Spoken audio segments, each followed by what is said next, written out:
Hiya. The next chapter is chapter 19, The Inventing Room, Everlasting Gobstoppers and Hair Toffee. When Mr. Wonka shouted, "Stop the boat!" the Oompa Loompas jammed their oars into the river and backed water furiously. The boat stopped. The Oompa Loompas guided the boat alongside the red door. On the door it read, "Inventing Room, Private, Keep Out." Mr. Wonka took a key from his pocket, leaned over the side of the boat and put the key in the keyhole.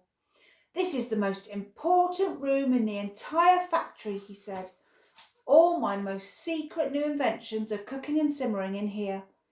Old Ficklegrubber would give his front teeth to be allowed inside, just for 3 minutes. So would Prodnose and Slugworth, and all the other rotten chocolate makers. But now listen to me. I want no messing about when you go in. No touching, no meddling, and no tasting. Is that agreed?"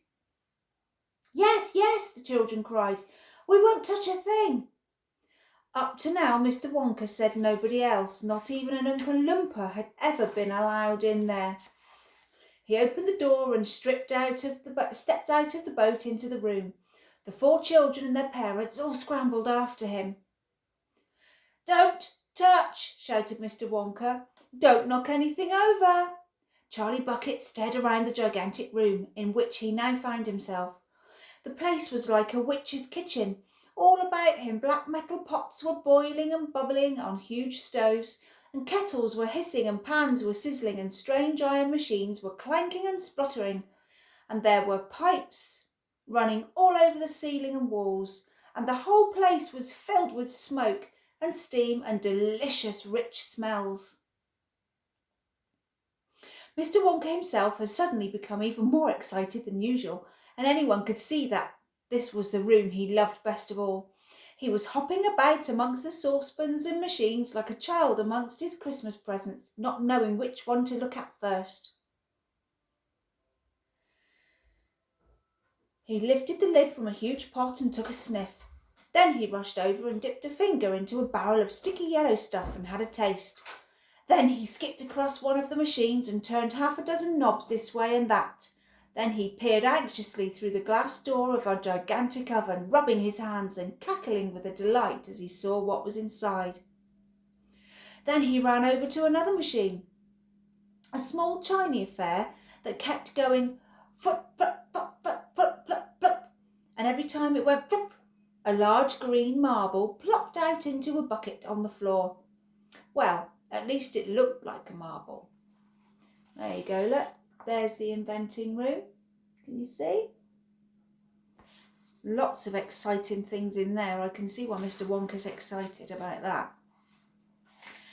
"Everlasting Gobstoppers!" cried Mr. Wonka proudly. "They're completely new. I am inventing them for children who are given very little pocket money. You can put an everlasting gobstopper in your mouth and you can suck it and suck it and suck it and suck it, and it will never get any smaller." "It's like gum," cried Violet Beauregard. "It's not like gum," Mr. Wonka said. "Gum is for chewing.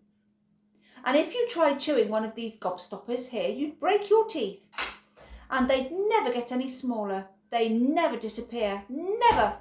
At least I don't think they do. There's one of them being tested this very moment in the testing room next door. And Oompa Loompa is sucking it. He's been sucking it for nearly a year now without stopping, and it's still just as good as ever.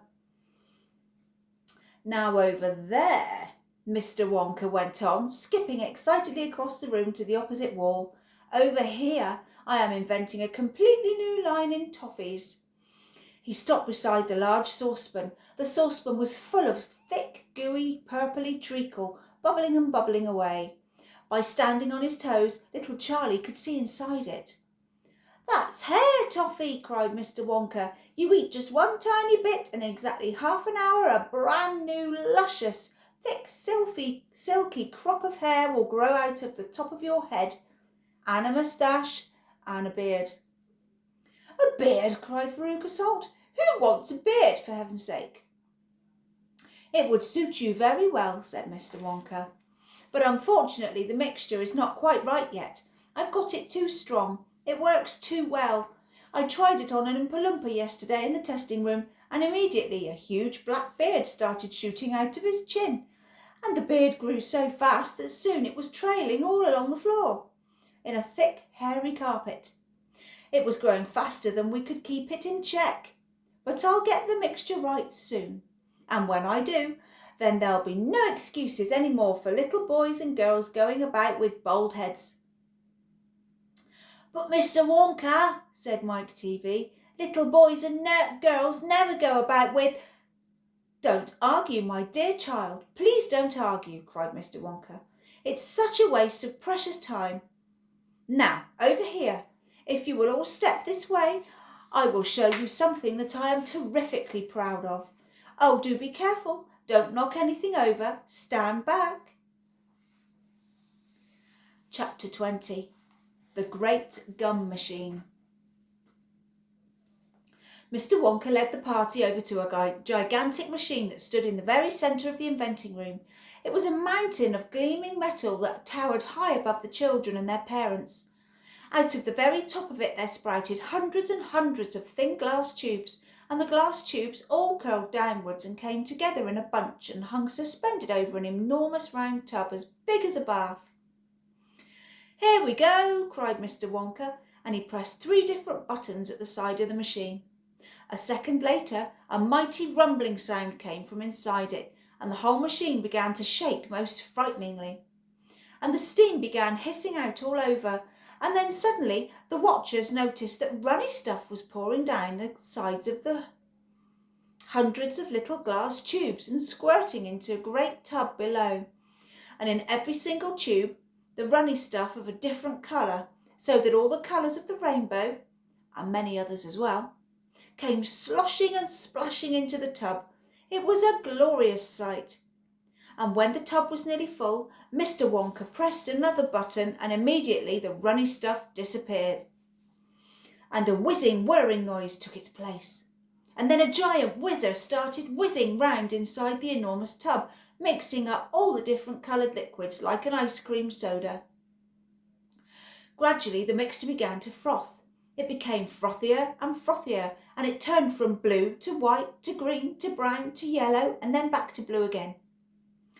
Watch, said Mr. Wonka.